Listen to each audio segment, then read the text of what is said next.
Hello again, MMA True Believers. This is Jason Burgos for Sherdog.com, and I am joined by one of the resident heavy hitters in the UFC's middleweight and sometimes light heavyweight division. He recently ended the three-fight losing skid with a first-round destruction of Vinicius Mohair Castro in June. That's a difficult name to say. And now he returns at UFC Tampa to build a new streak of W's.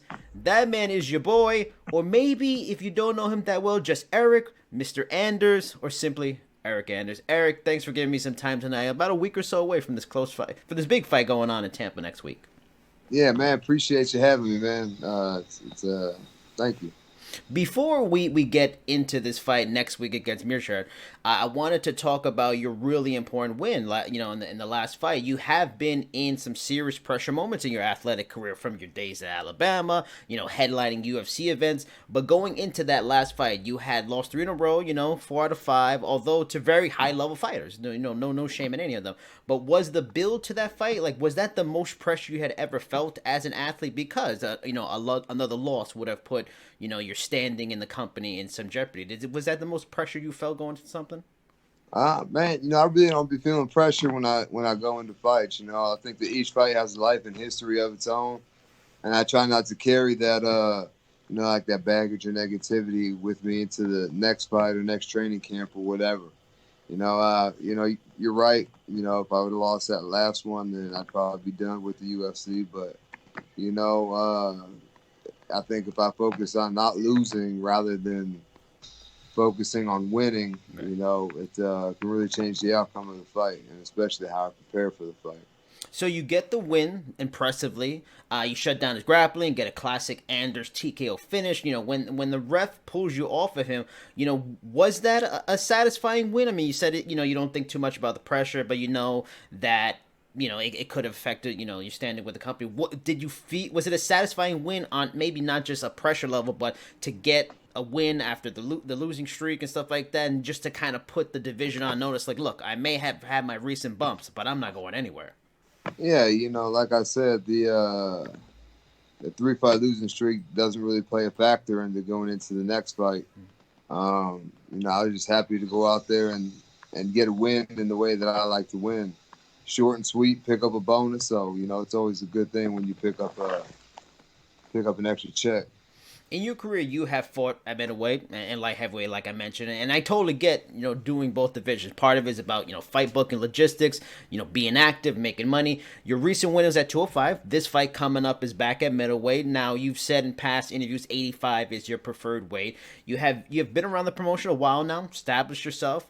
Will there be a point where you kind of just say and decide, look, I'm in this specific division, or I'm just going to go middleweight full, you know, all the time now, and just kind of go straight away with it to build towards hopefully a title shot kind of thing, title contendership?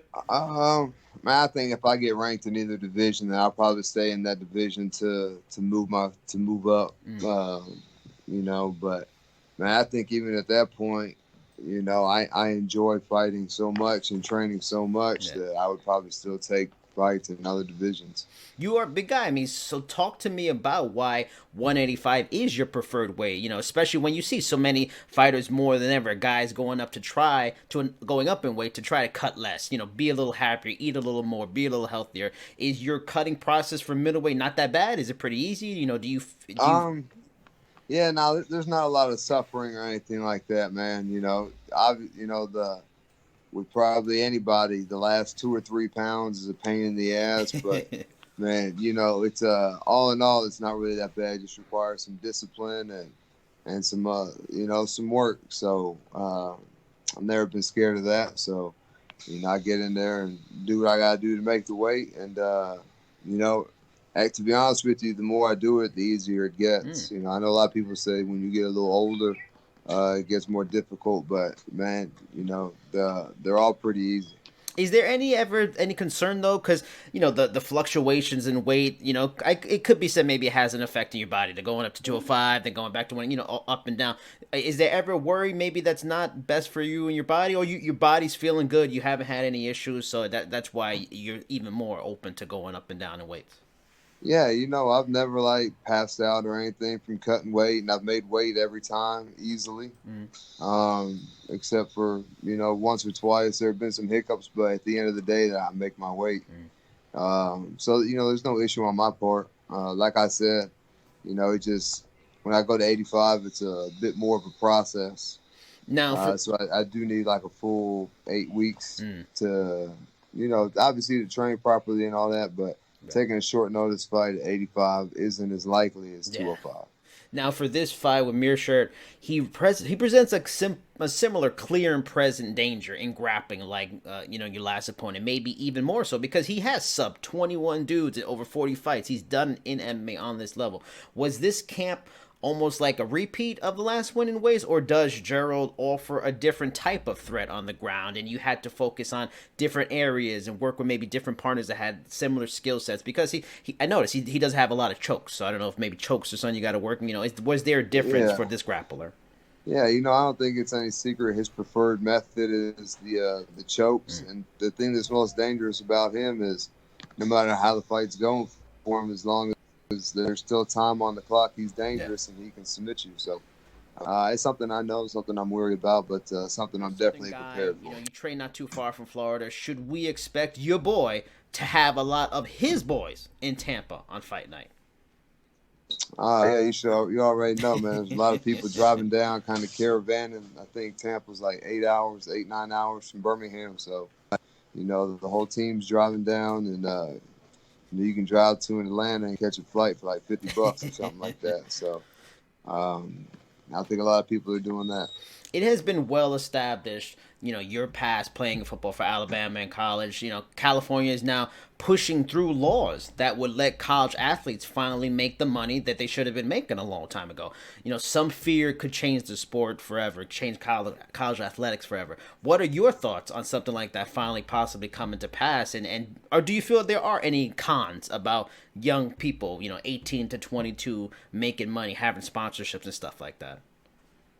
Um, I think that it just depends what kind of money we're talking about, man. If we're talking about like Chevrolet and like big sponsorships like Yeah. that, then yeah, probably. But you know, what I think that they should do is like start a Hmm. trust for the player, and then when he runs out of eligibility, he can have control over his trust. He can draw from it, take from it, whatever it's accumulated, cash out, keep it going, or whatever. And in that way, he's got some money to get started with life after school, whether he does or doesn't make it in the NFL. Uh, he's just got something to fall back on as soon as he's done with school. So is that maybe like the con of something like that? Like, because we've seen professional fighters, grown men and women, have money issues and stuff like that. Do you think maybe that's the biggest worry? That's why you suggest a trust, putting some money, extra money, bigger money, thousands extra in a young kid barely out of his teens pocket maybe is a dangerous thing, and they're probably not wise enough to use it Well, I, smartly. I I think the thing that you also have to do along with that is teach the kid financial Right. literacy. You can't just have the number one recruit who comes out of the middle of nowhere, Alabama to California, uh, give him some cash, and he just, you got to teach him how to use it, invest it, and spend it. Uh, so that he doesn't at the end of his career, go broke or whatever. So, um, man, I think they should get some kind of payment, get something. Everybody else is making money, but the person doing the work. That doesn't seem right. Do you feel that the UFC does that kind of stuff in preparing the fighters to give them the best advice and the best help in terms of using their money? Because we've seen stuff like fires. Jessica Andrade had money issues. Mike Perry recently had money issues. I recently talked to one fighter and he talked about the retreat. In a way, they tried to help, but they had like Kobe Bryant come out and talk to you guys and talking about buying teams and stuff like that. Do you feel it's almost the UFC's responsibility to help the athletes the best they can and give them like the best financial advisement and all these kind of tips and stuff, even more so? Well, for the most part, the UFC, you're talking about Yeah. grown-ups. You're not talking about Oh yeah. there's. I don't know what the youngest person in the UFC is, but I would imagine it's probably like 20, 21. You know, so one you're talking about Yeah. grown-ups. So no, I don't think that they have an obligation. I think it would be cool if they did offer like financial literacy classes and Mm. stuff like that, but I don't think it's their obligation. Now, another noteworthy football story has been, the shenanigans of Antonio Bryan. Would a helmet change make you put millions of dollars in jeopardy? Man, obviously, I mean, I don't know him, Yeah. but just reading the headlines, and I don't know all like the backstory or anything like that. But man, it just does not seem like he makes good decisions. Uh, so super talented guy, man. I hope he gets it together. He's fun to watch, but man, he's just doing the most. He kind of shot himself in the foot. So, Have you ever, because wide receivers, we all know wide receivers are the diva types of the NFL. Have you ever yourself ever met a diva type athlete in your experiences in MMA now? um, not too much, man. Everybody I met's pretty cool, trains hard. Um, yeah, I haven't met anybody who's just like all about them or anything like that. Now, one final question. You were a part of a story that got some good coverage recently in the world of professional wrestling with the heated, pull apart between Dolph Ziggler and Goldberg. How did that all come together? Have you known those two guys for a long time? Man, I was just at the wrong place at the wrong time and ended up getting in the middle of those Yeah. two. Thank God Roy Nelson was on Bill Goldberg's side, because if it was me where Roy Nelson was at, I'd have just let it go, because Goldberg's just too big, Are man. you a wrestling fan? Do you watch wrestling at all, or not too much? I'm a huge, back in the day, I used to be a huge Goldberg Mm. fan. I used to love Bill Goldberg. But, man, I haven't really watched in a while. I really don't watch TV. I just now started watching football Mm. again. So, it's, I haven't really watched it too heavy.